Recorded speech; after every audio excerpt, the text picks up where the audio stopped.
I always love the aspect that when you look at lore and folklore, when it comes to monsters in particular, that there's different variety, right?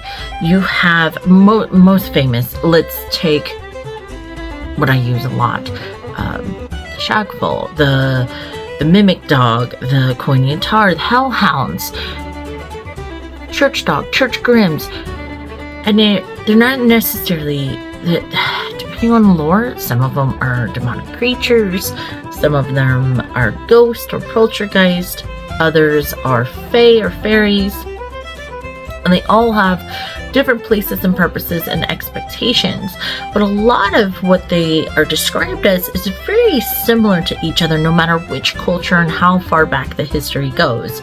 You have this shadowy version of a dog, right? Now, if this is a mimic dog, it's aiming to hunt you, to kill you, to mimic the sounds of loved ones and lure you into the pack where they can take you down.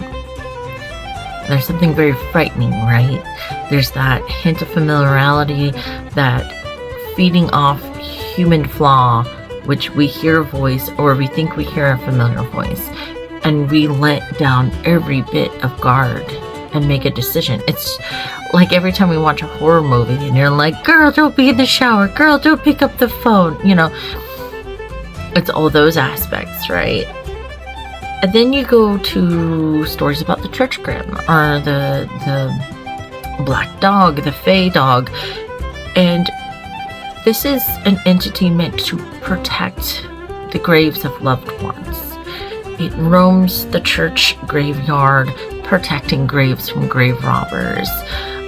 Sometimes it is described as the soul or transition soul of a beloved pet, right?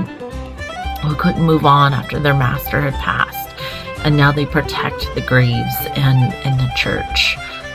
And then you go to Hellhounds, which is more visceral. This is more of a nasty physical manifestation, not as ghostly, but sometimes there's this whole aspect that during the day you'll never see a hellhound, or are they there? Who knows? And then nighttime falls. Sometimes they're seen, sometimes they're not, but they have one purpose, and that is to drag you to hell because of whatever deal you've made with a demon or devil or Satan himself kind of aspect. Others, like tar, they're very specific, right? That they're shaggy haired, and now you're talking about they're said to come from Avalon or the Great Britain area, and sometimes are used by mages or the magus to do their bidding. And there's something very strange about that, right? And all I could think about is the Irish hounds and how large they are and how good hunters they were for a lot of Scots and Irishmen back in the day. And maybe there's some sort of link to real life aspects of dogs used in the past to a lot of these. Then you have, let's see, more modern, more pop culture tellings of shadow dogs or black dog. And this is commonly seen, usually it's a sign that a trucker has gotten tired, or someone driving has gotten tired. They see a giant black dog cross in front of them and they swerve off the road, right? It's this whole idea that even still today, we're being haunted by these things, right? That they still somewhat exist in some capacity. In Appalachian lore, if you hear a voice of a loved one you know shouldn't be outside your door, or your own voice, like don't respond, don't turn around, you keep walking. And that's very much like the mimic dog of Greek mythology and Roman superstition and Romanian superstitions that go on and on about that.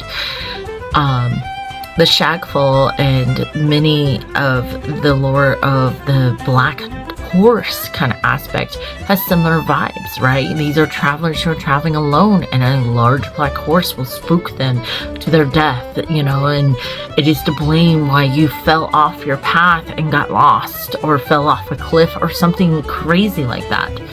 But I love how much that when it comes to monsters and the history and lore that I derive many of them from or get inspiration from, have so many varieties and so many similarities all at once, that I really, really can mold the purpose and the aim how I want. Granted, in the Cedric series, I tend to be a little truer to those things. I really like the big fight with the pack of mimic dogs at the beginning, when they first enter Delphine's domain in the Oracle. So I'll put a link to book 3 of Cedric that references that. But it's so fun getting to reintroduce these concepts. Maybe these are new things that you haven't heard of. So in the spirit of Halloween, I'm going to try to share as much about monsters as I can. And this is one of many entries. Feel free to dive back in my TikToks and YouTubes and find the Meet the Monsters that I've already talked about. I've talked about the Koiniatar and Hellhounds very vividly. I've shared excerpts and look forward to some more readings as well. Happy Halloween.